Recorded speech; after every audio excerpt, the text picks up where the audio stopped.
안녕하십니까, 액세스월드입니다. 마스크를 쓴 지도 벌써 2년이 되어가는 이 시점에서 코로나 백신에 대한 불안감을 호소하는 분들과 실제 피해자들이 속출하고 있습니다.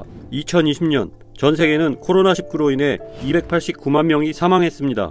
우리나라 또한 이 재난을 피해갈 수는 없었습니다. 통계청에 따르면 우리나라는 2021년 4월을 기준으로 1758명이 사망했다고 보고되었고, 그 외에 지병이나 노안으로 코로나 바이러스의 영향을 받은 분들까지 합하면 실제 수는 훨씬 많을 거라고 예상되고 있습니다. 코로나 바이러스로 인한 사망자 수는 현재 미국이 56만 명으로 1위, 브라질이 35만 명으로 2위로 집계되었고, 이웃나라 인도가 17만 명인 3위로 믿기 힘든 사망자 수를 기록했습니다. 이것은 14세기 유럽의 흑사병 사망자 2,500만 명 다음으로 가장 큰 사건입니다. 그 당시 2,500만 명은 유럽 전 인구의 3분의 1에 해당한다고 하니 정말 참담한 일이 아닐 수 없었던 것입니다.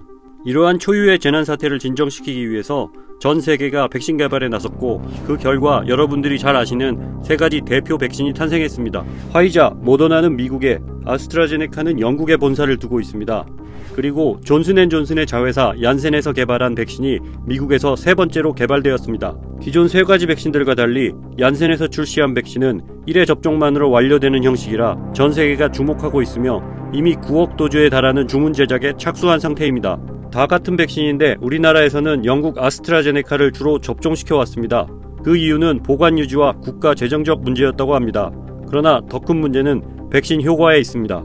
화이자는 96%에 달하는 백신 효과가 입증되었고, 모더나는 95%에 달하는 백신 효과를 보여주었습니다. 이에 비해 아스트라제네카는 70% 미만의 효과가 있다는 것이 현재까지의 데이터입니다. 우리나라에서는 70% 미만의 효과가 있는 백신에 이제까지 의존해 왔다는 것입니다.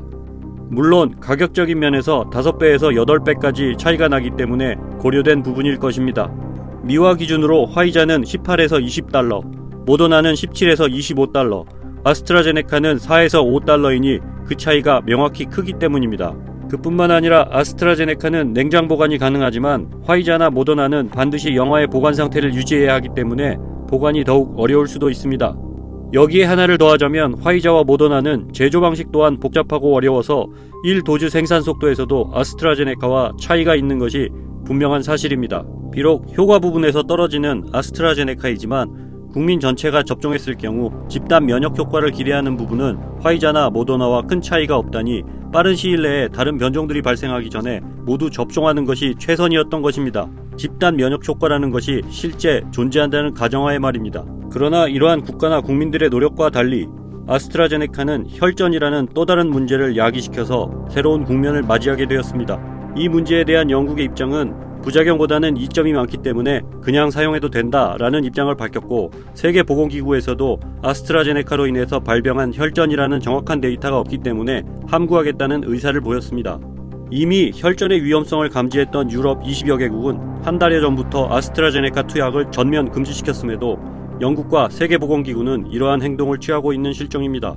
정확한 데이터가 나오기 전까지 접종을 전면 금지시켜야 한다는 여론에도 불구하고 영국은 30세 미만에 한해서만 다른 백신을 권고했고, 우리나라는 60세 미만만 접종 보류를 제한하여 총 12만 8천 명을 접종 보류시킨 상태라고 보도했습니다. 4차 유행의 가능성과 새로 출현하고 있는 코로나 변종으로 인해서 우리나라에서만도 1일 기준 700명의 확진자를 예상하고 있는 시점에서 정말 안타까운 백신 소식들만 전해지고 있습니다. 얼마 전 새로 나타난 변종 코로나로 인해서 브라질에서는 하루 평균 4,000명이 사망하는 사태가 발생했습니다. 이러한 변종 바이러스들이 우리나라에 유입되어 또 다른 피해가 발생하기 전에 최대한 빨리 국민 모두가 안전한 백신을 맞아야 할 것이고, 더불어 치료제 개발이 시급한 현실입니다. 다음 뉴스에선 코로나 변종 바이러스가 왜 무서운지에 대해 말씀드리겠습니다. 오늘 준비한 소식은 여기까지입니다. 시청해주셔서 감사합니다. Accessing archives.